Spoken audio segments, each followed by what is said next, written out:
હાથમાં મોજા ચડાવેલા અને ડોક્ટર સાહેબ આંખું ચોડવા માંડ્યા કે આ હું શું જોઉં છું? હે બે હાથમાં મોજા ચડાવેલા ડોક્ટર સાહેબ આંખું ચડાવે આ ઓપરેશન થિયેટરમાં. એ માડી તમે કોણ છો અને અહીંયા ઓપરેશન થિયેટરમાં શું કરો છો? અહીંયા આવવાની રજા નથી કે રજા બેટા તમારે માણસોને લેવો પડે. હું તો જગત આખાની માં છું, મારે રજા લેવાની. તારી કદાચ આ દોથા જેવડી હોસ્પિટલ છે, પણ આ જગતની બ્રહ્માંડની ભાનોદરી હું છું, મારે કોઈની રજા ન લેવાની હોય. હું તો મેલડી છું ને આ મારો છે એટલે આ મારો આવી છું. હું મેલડી છું અને આ મારો છે ને એટલે અહીં લગી આવી છું.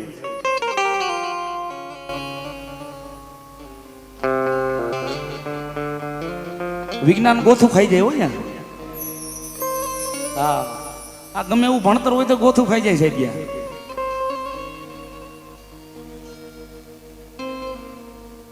કેટલા દી થયા રિપોર્ટ કર્યા એને? એ 4 દી.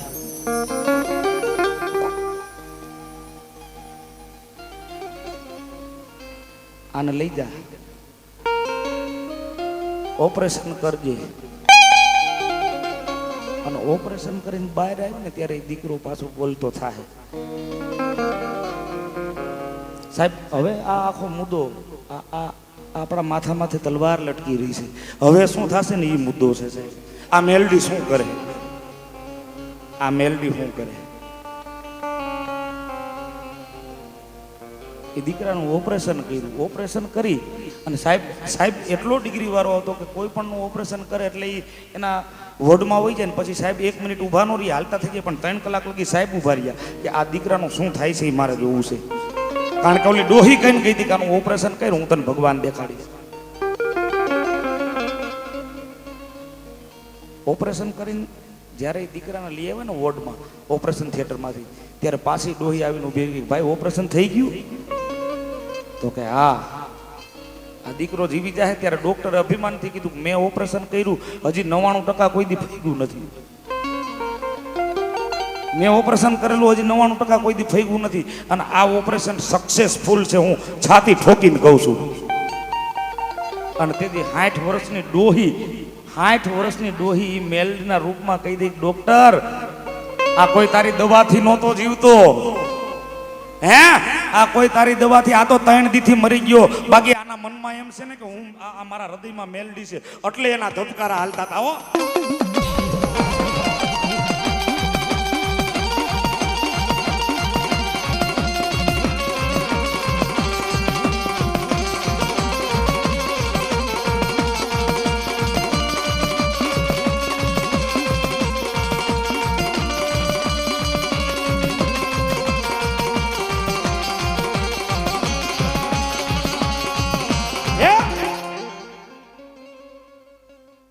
હવે શું થાય? મારું ઓપરેશન કરેલું કોઈ દી ફગે જ નહીં સાહેબ. 3 કલાકનો સમય ગયો અને દીકરો જાગ્યો. 3 કલાકનો સમય થયો, એ દીકરો જાગ્યો, ભાનમાં આવ્યો એટલે સીધો જઈને ડોક્ટર સામે ઉભા હતા. સાહેબ ને તરત બોલાય, સાહેબ તમે મારું ઓપરેશન કર્યું છે ને? તો કે હા. માથાને માથે હાથ ફેરવીને ડોક્ટર સાહેબ એમ કીધું, બેટા હવે તને કેવું લાગે છે? ત્યારે ઓપરેશન થિયેટરના સ્ટેચર ઉપર એ દીકરો એવું બોલ્યો, સાહેબ મને તો જેવું લાગતું હોય એવું, પણ મારું ઓપરેશન તમે કર્યું હતું? તો કે હા. સાહેબ મારા એક સવાલનો જવાબ આપી દો, પછી તમારા બધા સવાલનો હું જવાબ આપીશ. તમે મારું ઓપરેશન કર્યું હતું? તો કે હા. સાહેબ તમે મારું હૃદય બહાર કાઢ્યું હતું? તો કે હા. સાહેબ મારા સવાલનો એક જવાબ આપી દો, તમે જ્યારે મારું હૃદય બહાર કાઢ્યું ત્યારે એની માલિપા મારી મેલડી હતી?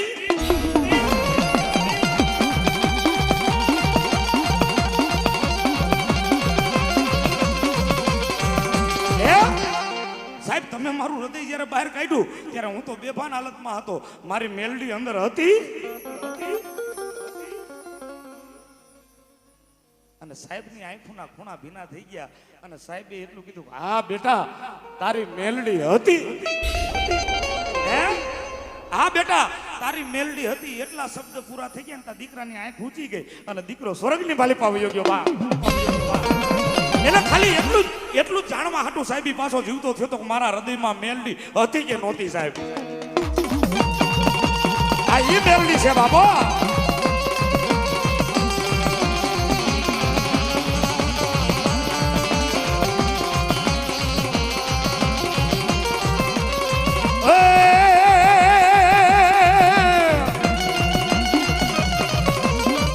એ મોઘેરો મારો માવતર આવ્યો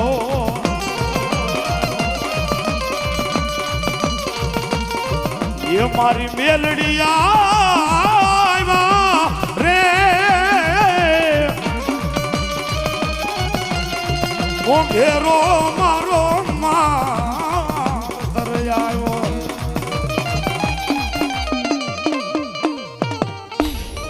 બોલ મેલડી માં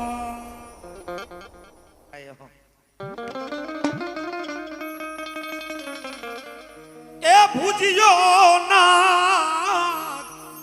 ભાગો જા ભૂજ્યો નો નાગ ભાગો જાય અને એની માથે કરે મોરલિયું ના મલાર પણ કડાયલ નોતો આવતો કરંડીએ વાદીડામાં તું વગાડ તારી મોરલી હે બાંધી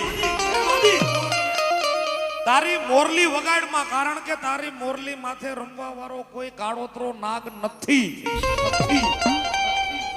અને તારે મને જો કદાચ રમતા જોવું હોય તો બોલાય કોક પંચમિયા રાવણદેવ જોગીને બોલાયો અને એને કે મારા નામની તાલી પાડી 3 શબ્દ ફેંકીને પછી તારી ડમરીને ડાક વગાડે.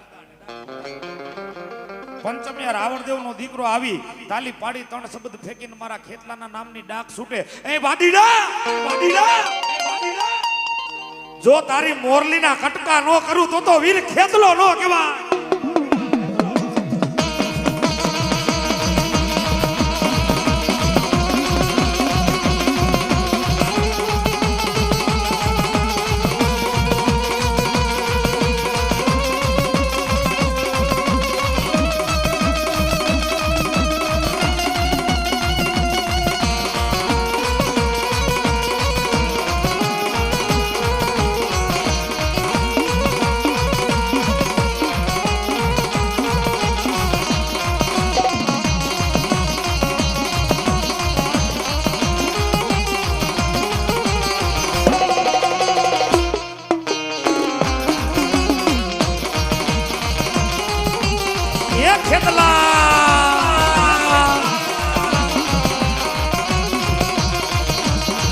એ મોરલિયું ના મલારે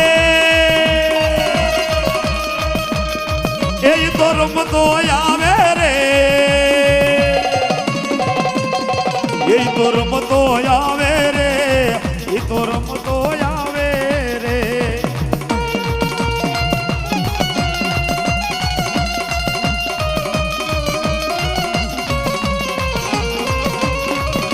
એ ભલા ખેતલા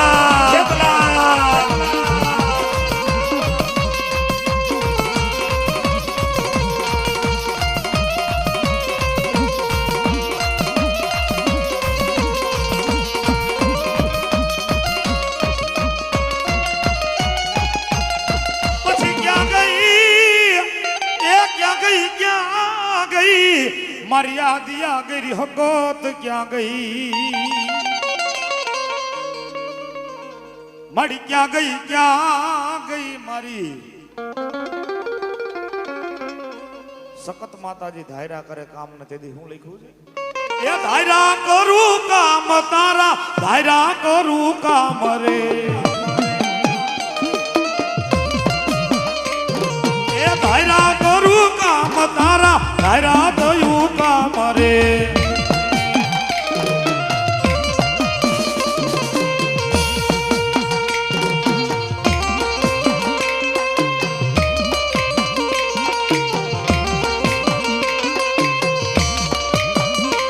એ આ મારી આદિયા હકત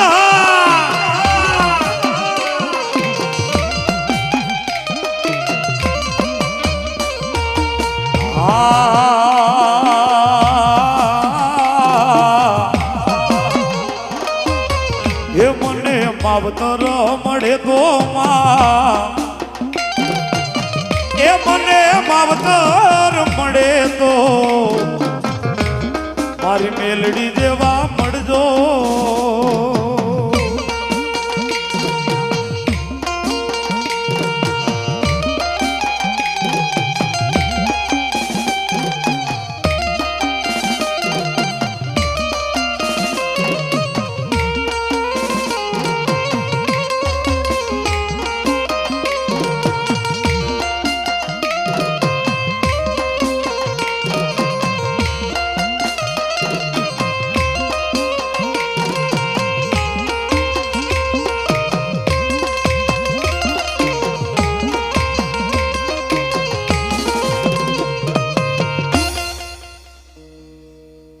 મેલડી મેલડી કરતા મારો જીવડો જાતો રહેશે, એ યલાયાખું આયખું જાતું રહેશે. સાહેબ મેલડી તો મેલડી છે, મેલડી કરે એવું કોઈ નો કરે, મેલડી આપે એવું કોઈ નો આપે. એની મારી પાસેથી એક પ્રસંગ મારે તમને કેવો છે. મેલડીનો વિશ્વાસ રાખી અને આ જગતના ચોકમાં કદાચ તમે ડગલા માંડો, હે આ મેલડીને પૂછીને તમે ડગલા માંડો, દેશની માલિપા નહીં વિદેશની ધરતી ઉપર જો કદાચ તમારી માથે દુઃખ પડે, તમારી માથે વિપત પડે અને મુખની માલિપાથી મેલડી શબ્દ છૂટે, જો બંદૂકની ગોળી ઘોરે આવી અને ઊભી નો રહે તો સોબલ વારી મેલડી નો કહેવાય, મેલડી નો કહેવાય.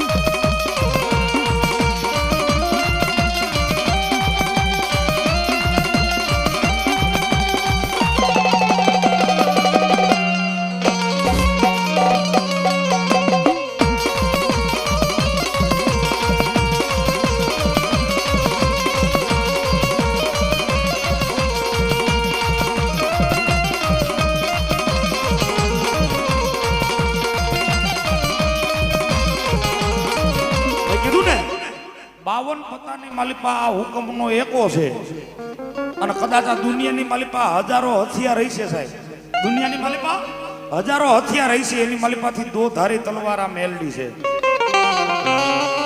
આમે હાલે ને આમે હાલે. આમ આમ કેમ હાલે ખબર છે સાહેબ? તમારી માથે જેથી દુઃખ પડે ને દુઃખ તેથી કાકા ખૂટી જાય, કુટુંબ ખૂટી જાય, મામા ખૂટી જાય, મોહાર ખૂટી જાય. પણ દાદા મારા દીકરા, મેં મેલડીએ તારું બાવડું પકડ્યું છે ને, તું જીવસ ત્યાં લાગી તો તને નહીં જ મૂકું. આ ઈ મેલડી છે, નો મૂકે એટલે નો જ મૂકે. હે મારા દીકરા, આ દુનિયા આખી ખૂટી ગઈ છે ને, તું જીવસ ત્યાં લાગી તો નહીં જ મૂકું.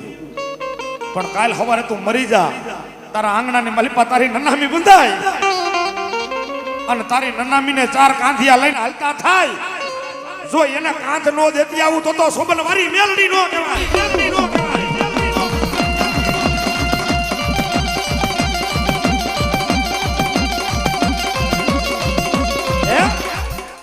આ એક બાજુની ધાર હતી, હવે બીજી બાજુની ધાર કહું. તું જીવ ત્યાં લગી તને નો મૂકું, મૈરા પછી તને નો મૂકું. શું કામ? ઈ ભક્તિની વાત હતી. પણ કદાચ મારી મેલડી સામું બાયું ચડાય, હે મારી મેલડી સામું કદાચ આમ ત્રાહી નજર કર, મારા દીકરા કદાચ તને તારું મોત આ દુનિયાની માલિપા કોઈને નથી મૂકતું. તને કદાચ તારું મોત